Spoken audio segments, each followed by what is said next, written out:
जय श्री राम। अशोक वाणी मंत्र में आप सभी लोगों का हार्दिक स्वागत है।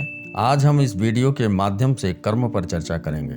जैसा कि आप जानते हैं कि हमारे देवी देवताओं में शनि देव कर्म प्रधान देवता हैं। इनका न्याय निष्पक्ष होता है। इनकी माता का नाम छाया है। इनको ग्रह और देवता दोनों की उपाधि प्राप्त है। शनि देव न्यायाधीश के रूप में कर्मों के अनुसार फल प्रदान करते हैं। मन बुद्धि और इंद्रियों के द्वारा जो कार्य किया जाता है वही कर्म है। कोई भी प्राणी किसी भी अवस्था में क्षण मात्र भी कर्म किए बिना नहीं रह सकता।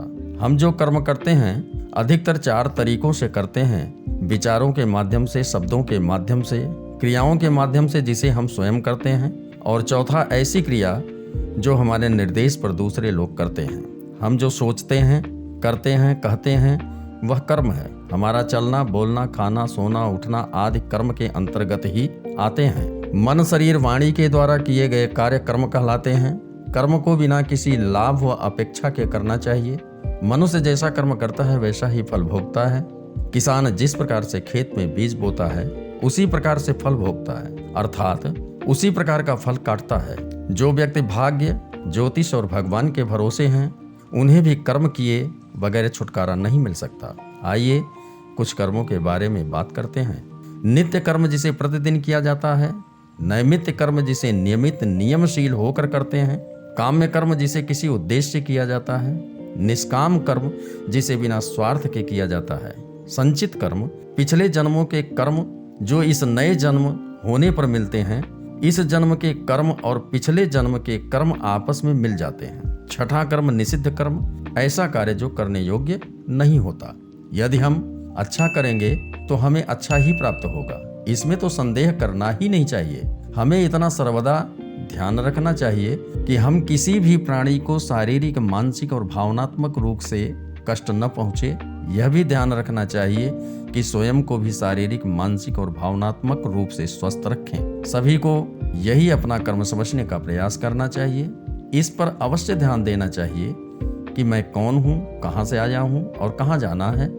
यह सब जानने के लिए हम अपने पवित्र शास्त्रों और शास्त्रों के ज्ञाताओं से मिलने की आवश्यकता है। कोई भी मनुष्य जन्म से नहीं बल्कि कर्म से महान बनता है। मनुष्य के कर्मों का हिसाब किताब अवश्य होता है, चाहे आज हो या कल या फिर कभी भी या फिर अगले जन्मों में। इस बात को हमें अपने दिल और दिमाग से समझ लेना चाहिए। इसे बुरा मानने की बात नहीं है, बल्कि हमें समझने की आवश्यकता है। हम जो सोचें सही सोचें, जो करें सही करें, चाहे जो भी कारण हो, परंतु हम किसी के लिए गलत कारण न बने। सर्वदा अपने अंदर की आवाज को सुनने का प्रयास करना चाहिए। सज्जन व्यक्ति को अपनी सज्जनता संभाल कर रखना चाहिए। यदि हम अच्छे कार्य करने का प्रयास करते हैं तो 3 चीजों का सामना करना पड़ता है: उत्साह, विरोध व स्वीकृति। मनुष्य के द्वारा किए गए दया, सद्भावना और मानवता रूपी कर्म पुण्य को बढ़ाते हैं। शास्त्र सम्मत विचार के द्वारा हम जिसे धारण कर सकते हैं वही धर्म है। धर्म हमें जीवन जीने का रास्ता बताता है, अच्छे राह पर चलना सिखाता है। धर्म का पालन तभी संभव है जब हृदय निर्मल होगा। किसी भी क्षेत्र में अच्छे मन से सक्रिय व सकारात्मक भूमिका निभाने का प्रयास करना चाहिए। आज का कर्म हमें भविष्य के परिणामों की ओर ले जाता है। परोपकार, क्षमा और शुभ आचरण के गुण जिस मनुष्य के पास होते हैं वही श्रेष्ठ है। सृष्टि के आरंभ से ही वेद ज्ञानी, साधु संत, महात्मा, ऋषि मुनि, गुरुजन व विद्वान सत्कर्मों पर चलने की सर्वदा सलाह देते आए हैं। ईश्वर सच्चिदानंद स्वरूप, सर्वज्ञ, सर्वशक्तिमान और न्यायकारी है। जो व्यक्ति परमात्मा की व्यवस्था का पालन करते हैं उन्हें सुख का अनुभव होता है। परमपिता परमेश्वर अति सूक्ष्म से भी सूक्ष्म, सर्वव्यापक, सर्वअंतर्यामी, समस्त जीवों के साक्षी व दृष्टा होते हैं। जीवात्मा का कोई भी कार्य परमेश्वर की दृष्टि व ज्ञान से छिपा नहीं है। जो भी प्राणी पूरे जीवन काल तक प्रतिदिन श्रद्धा और शुद्ध मन से नियमित स्नान, पूजा, संध्या, देवी देवताओं का पूजन अर्चन आदि करते हैं उनके ऊपर भगवान की असीम कृपा बनी रहती है। सत्संग से सुखों की बढ़ोतरी होती है, पुण्य बढ़ता है, जीवन अच्छाई की तरफ बढ़ता है, दिल को खूबसूरत बनाने में मदद करता है। हम ऐसा भी पढ़ते और सुनते हैं कि कर्म ही पूजा है, ऐसा कर्म जो हमें भगवान से जोड़ता है। भगवान हमेशा यही चाहते हैं कि हम जो भी कार्य करें पूरे मन से, अपने दिल से करें, जो सभी के लिए अच्छा हो। यदि हमारे कार्य पूरी निष्ठा, लगन व ईमानदारी और अच्छे विचारों से हो रहे हैं तो ऐसे कर्म को भगवान अपनी पूजा में शामिल कर सकते हैं। कोई भी कार्य करने से पहले विचार कर लें कि यह कार्य करने योग्य है या नहीं है। मनुष्य के अच्छे कार्यों से ही भगवान प्रसन्न होते हैं। भगवान की भक्ति हमें सफलता की ओर ले जाती है। आचरण अच्छा होना चाहिए। समय किसी का इंतजार नहीं करता, वह निरंतर अपना कार्य करता रहता है। हमें समय के साथ चलने का प्रयास करना चाहिए, तभी कुछ पा सकते हैं और कुछ बन सकते हैं। जिस कार्य से अपना और दूसरे का भी भला हो वही कार्य करने योग्य होता है। किसी कार्य को पूरे मन और उत्साह से करना चाहिए। कर्म का फल परमात्मा के पास सुरक्षित है। कर्म की पवित्रता, गुणवत्ता और संतुलन का पूरा ध्यान रखना चाहिए। सत्कर्म क्या है, इसको जानने के लिए वेद, उपनिषद, पुराण, शास्त्र, रामायण, गीता, गुरुजनों, सम्मानित संत जनों और महात्माओं के निकट जाने पर पता चलता है कि हमें क्या कर्म करने चाहिए और क्या नहीं। जिस प्रकार से वे परम पूज्य सम्मानित लोग कहते हैं वैसा ही करने में भलाई है।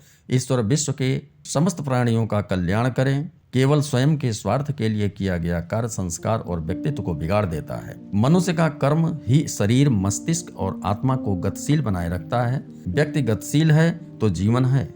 सामने वाला हमारे साथ जैसा व्यवहार करता है वह उसका कर्म है। उसकी प्रतिक्रिया में हम जैसा व्यवहार करते हैं वह हमारा कर्म है। उसका अच्छा बुरा कर्म उसके साथ, हमारा अच्छा बुरा कर्म हमारे साथ। हम दूसरों के साथ जैसा व्यवहार करते हैं वैसा ही हमें वापस मिलता है। किसी को भी अपने समय, संपत्ति और शक्ति का दुरुपयोग नहीं करना चाहिए। सभी का परमेश्वर एक ही है, इसलिए जिए और जीने दें। यही भावना सबके अंदर होनी चाहिए। कर्मों से आज तक न कोई बचा है न तो आगे कोई बचेगा। मनुष्य सृष्टि का सर्वोच्च प्राणी है। मन, वचन, कर्म से हमेशा अच्छे कार्य करते रहना चाहिए। तन, मन, धन से दूसरे की सेवा करनी चाहिए। मनुष्य को सहज और सरल बने रहना चाहिए, जिससे मन और आत्मा पवित्र रहे। सहनशीलता, धैर्यता, दयालुता, त्याग, समर्पण और स्नेह को अपनाने का प्रयास करना चाहिए। कर्म सही तो मन सही, मन सही तो फल सही, फल सही तो सब कुछ सही होने लगता है। आप लोगों से निवेदन है, बच्चों की, बड़े बुजुर्गों की, असहाय लोगों की और महिलाओं की मदद जितना संभव हो अवश्य करने का प्रयास करें।